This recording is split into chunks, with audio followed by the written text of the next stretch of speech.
I'm Brittany Lewis with Forbes Breaking News. At a press event on Tuesday, President Biden spoke about inflation in America. The president spoke about how inflation was his, quote, top domestic priority.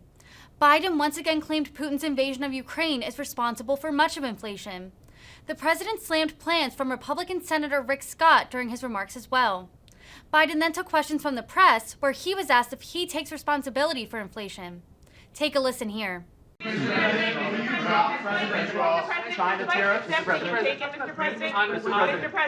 If you're going to ask me about what I spoke about, I'll try to. Mr. President, why do you believe so many Americans believe that your administration is not doing enough to combat inflation? And do you believe that you and your administration bear some measure of responsibility for the inflation that we're seeing across the country? First is we're in power. That's the first thing. And you justifiably right, we control all three branches of the government. Well, we don't really.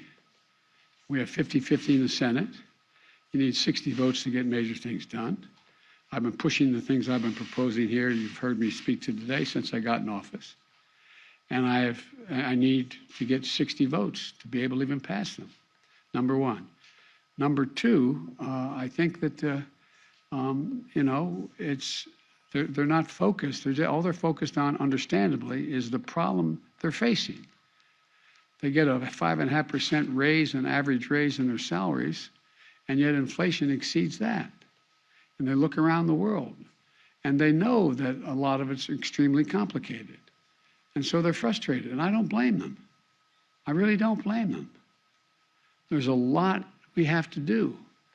But you know as well, I shouldn't say you, I think what I have to do is explain in simple, straightforward language what's going on. Like, reason why 30% of the inflation last year is because automobiles cost more. Why'd they cost more? They couldn't get the computer chips to make them. People were making a lot more money. They wanted to buy the automobiles. They couldn't buy them because the costs went up so high because there were so few of them.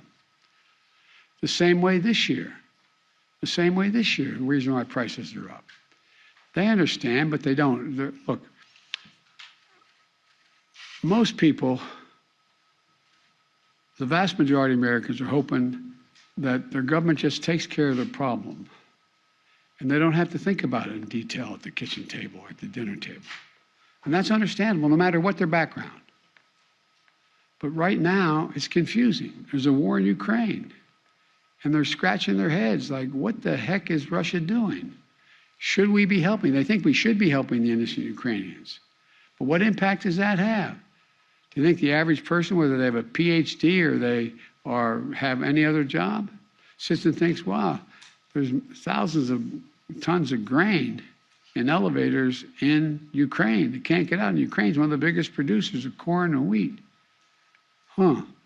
I wonder whether that's the reason my prices are up. Do you take any responsibility for the inflation in this country? Do you take any responsibility for your policies?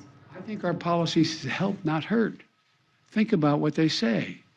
The vast majority of the economists think that this is going to be a real tough problem to solve, but it's not because of spending. We've brought down the deficit. The bottom line is, how much does America owe? How much in the hole are we going? We're reducing that. Without congressional approval. Some parts are being held up by Congress. But all of my plan is focused on lowering costs for the average family in America, to give them just a little bit of breathing room. Now, what's the congressional Republican plan? They don't want to solve inflation by lowering your costs. They want to solve it by raising your taxes and lowering your income. I happen to think it's a good thing when American families have a little more money in their pockets at the end of the month. But the Republicans in Congress don't seem to think so. Their plan has actually made working families, it's going to make working families poorer. You don't have to take my word for it. It's in writing. They've made their intentions perfectly clear. Senator Rick Scott, Wisconsin, a member of the Senate Republican leadership, laid it all out in a plan. It's the ultra MAGA agenda. Their plan is to raise taxes on 75 million American families, over 95% of whom make less than $100,000 a year total income. The average tax increase would be about $1,500 per family. They've got it backwards, in my view. I proposed a minimum tax for billionaires. In recent years, the average billionaire has paid about 8% in federal taxes. Congressional Republicans have proposed increasing taxes on teachers and firefighters. 55% of the largest corporations paid net zero in federal taxes in 2020 on $40 million profits. That just isn't right. That's why I proposed a minimum tax for corporations. Their plan would also raise taxes on 82% of small business owners making less than $50,000 a year, but it would do nothing to help to hold big corporations and companies accountable. Think about it. Republicans in Congress are so deeply committed to protecting big corporations and CEOs that they would rather see taxes on working American families and try to depress their wages to take on inflation.